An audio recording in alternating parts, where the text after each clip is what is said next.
I mean, Buzz is just one of one, man. He's a culture guy, and he gets his guys to play hard and grind it out, and they're down a really, really important piece. And they're still playing just tough and hard-nosed and elite-level basketball. That's a real credit to him and those guys. They're playing really hard, and they're clearly a really, really good team. They're I think top 10 or 11 team in the country. And they fought tonight. Couldn't be more proud of our guys. I love winning a game where we never felt great. We didn't feel great at any. There was no 60-second. Maybe there was a 60-second. There was no 3-minute run where we felt great, where we felt like we really got into a flow. And for our guys to win that game is really important. I like the way that we can win different ways, and proud of our effort on the glass, our effort on the defensive end, and we still can get so much better. So take any questions. Mark Jackson, another good offensive performance tonight, but also the 8 rebounds. I know that's been an important part of his game. Just what do you keep seeing from him there? Well, the best thing for Jackson, he missed his first 3 or 4, maybe, give or take, and it's just fun to see growth, right? He could, you miss your first 3 or 4 shots, and you can start evaluating if you're having a night or not, and he didn't, and so. He turns that kind of slow start into a night where he's pretty productive. I thought he's been consistently great on the defensive end. He's been consistently trying to grow his game on the toughness end. And for him to be in this game, like this particular game, the way this thing rolls and do what he did on the glass with 1 offensive and 7 defensive is massive. One of the things we've been talking about is our guards making a bigger impact. Ortega had 8 last game. Jax had 7 this game, and that is a massive difference maker for us on the glass. It's pretty great. Coach, you talked about how you wasn't as worried about assists, but you were more worried about leading to open shots, is what you said in the postgame the other day. And tonight it felt like in the first half that there was open shots, they just weren't falling. But then it didn't seem like the default was to go one-on-one, and they stayed in the offense, and the shots started falling. Yeah. Is that true? And if so, how do you feel about that? Well, a couple things. We started out 1 for 11. Is that true? From 3, and so, that's not very fun. But it's, we practice this every day. We've talked about this Bucks drill, this shooting drill we do every day, where we have to get to 140, and a lot of days it's 2-minute drill, and a lot of days, and it's continuous. And a lot of days you're looking up at the shot clock or the scoreboard at 1 minute, it's 55, and the guys just keep going, and they know that they're going to start making shots. And so to start, 1 for 11. Who's my math major? It's 8%, 7%, and finish up solid 33% is pretty great. Especially against an unbelievable defensive team like this. I am proud. I love the fact that we got close to 30. I wish we got to 30. I did feel like the guys were, we never were flowing great offensively, but we just kept fighting until we kind of found some cracks. But I thought they were terrific defensively tonight. I thought they really caused some issues. It just gives a sense of how potent we are offensively. You feel like it's a night where you just can't get a bucket and you put up 81. It's pretty great. It's fun to have that team. Mark, just 2 games ago, you guys were kind of searching for answers on the glass to out-rebound A&M, one of the best rebounding teams in the country, best offensive rebounding teams in the country, by 10, and kind of dominate them physically at times. Just how impressive was that? It's awesome, isn't it? I was saying in one of the pregame things, I can't remember, you're really blessed as a coach when you have great students. And what I mean by that is our guys want to learn. Like when we point our guys in a direction, our guys go. Like it's unbelievable. And that sounds so simple, but it actually doesn't happen in basketball with very many teams. But when our guys dig into a focus, it might not be an immediate payoff in a day, but over the course of a week or 2 weeks or a month, these guys every single time have kind of answered the bell and actually got better. For us to be 40-30, if you told me it was going to be 40-30, and we're going to out-offensive rebound them by 1, and we're going to hold two of the best offensive rebounders in the entire country, their starting 5 and their backup 5, to only 1 offensive rebound between them. That's an epic effort by our guys, and I'm really proud. And I'm saying that because we have so much respect for what Texas A&M does on the glass. They're incredible on the glass. They average 44% of their offense. They offensive rebound 44% of the opportunities. That's an insane number. And they came in there as number 1 in the country. So. Mark, Texas A&M is a pretty tough opponent for Travis Perry to be forced to play maybe a little more. Seems to be getting more comfortable and even gave you, it looks like, a spark early. Yeah, TP is just like, he's terrific, isn't he?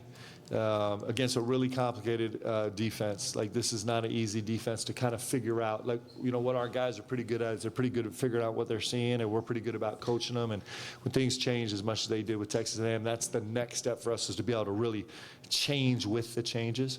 But TP, it was big shots.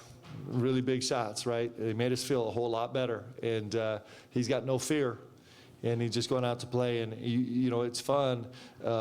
If you chart his trajectory, you just get to see these little steps that he's taken. We all get to see it. It's one of the great things about coaching and being fans that are really invested, which is BBN, is you actually get to see like the beginning and the middle and the growth, and then we get to prognosticate about where they're going, and to see these guys grow is special. And TP is definitely do that. This is a high pressure game. It's a top 10 game against one of the best defenses in the country, and he was terrific. Coach, in a game where there's plenty of opportunities for frustration to set in, what prevented it from happening tonight? Well, there was a lot of frustration. That's what Texas A&M does really well. Our guys, that's something that we'll continue to work on all season long. Is just our guys do a bunch of things. One is there was so much good happening on the floor. Like, we felt good on the glass all night long. In fact, in the first half, we gave up 2 offensive rebounds in the first half, minus 2 possessions, where we gave up 5 offensive rebounds in those 2 possessions. But there was so much good for us to keep talking about in timeouts, for us to keep focusing on. And I think when you kind of keep focusing on what you're doing well, I think it gives you some staying power. So, and our guys are pretty good about metabolizing frustration. They're pretty good at that, and which is massively important. If you're going to be a good team, you better be able to get rid of frustration. You better be able to just absorb it and spit it out, and our guys can do it. Mark, on the heels of that, how much of that is just based on the experience, the amount of experience you have in veteran guys who've kind of been through these situations? For sure, it's experience. For sure, that's a huge part. I would say that's secondary to our guys' connectedness. I think our guys are, and their focus. So our guys are unbelievably connected, and that gives them staying power. They care about each other. They want to fight for each other. They want to celebrate each other. And that connectedness, they want to help each other. And so that connectedness really matters. And our team's ability to focus on the challenge. Like, we know exactly what the challenge is. We know the challenge is that we're super frustrated right now. Okay, let's get that out, and let's move on to the next thing. The guys' focus is great, and their experience is also a huge part of it. Mark, you mentioned even a couple of weeks ago, just going back to the offensive rebounding and the glass, just even you guys as a coaching staff maybe wondering if you were focusing too much on it in practice or in film and trying to get it to translate. But just over the last 2 games, Mississippi State and now A&M, was there something that you guys as coaches identified, changed, tweaked in terms of trying to implement that with your players, or did it just kind of finally resonate with them? It's growing is super complicated, right? So We've put a huge emphasis on it. It's the Matt Santoro project. You should all chase down Matt. So Matt has a staff that we'll usually have 12 segments in practice, and 7 of them will be live. And so Matt live stats with his team every single rebound that goes up and who's getting a hit. So it's not just getting a rebound, but it's actually doing their job, blocking out, getting a hit. And then he makes an announcement over either the loudspeaker here or up, so he'll be on the Jumbotron. When we practice here, it's actually quite entertaining. And then in the JCC, he has a megaphone.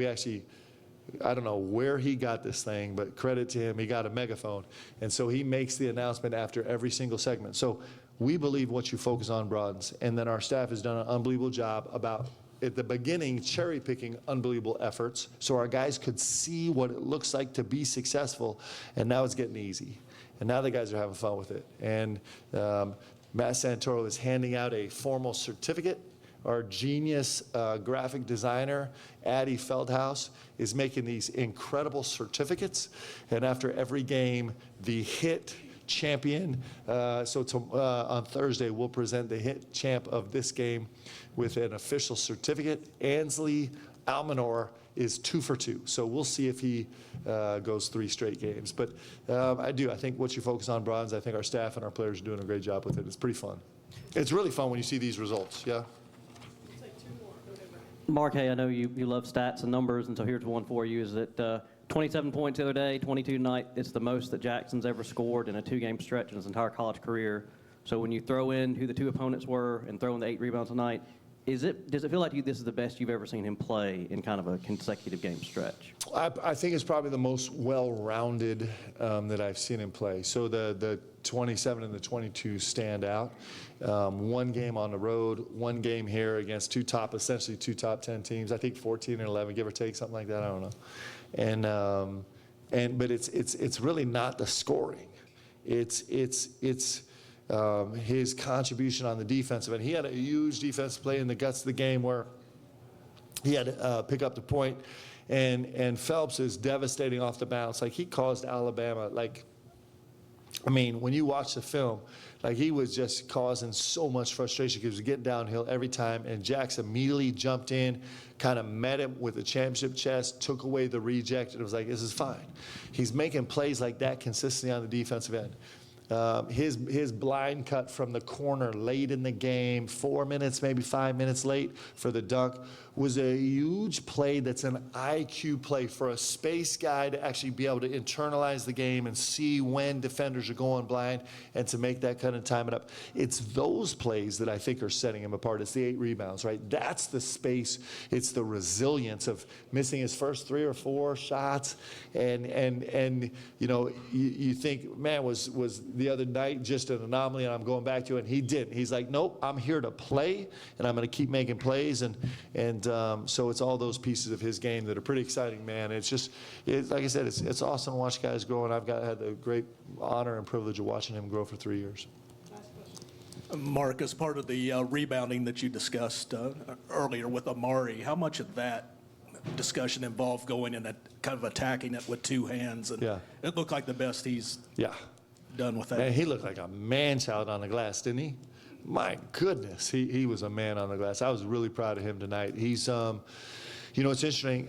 So Amari's played at a much different level basketball for the last 3 years. And I think what's fun right now is he's been given permission by the whistle to actually use his physicality, which he couldn't use at Drexel. It was a much different deal, right? It was kind of like, I'm playing against smaller guys. If I touch somebody, they're going to fall over. I'm going to get a whistle. So this adjustment for him now, where he's like, wait, I can run dudes over and it's okay.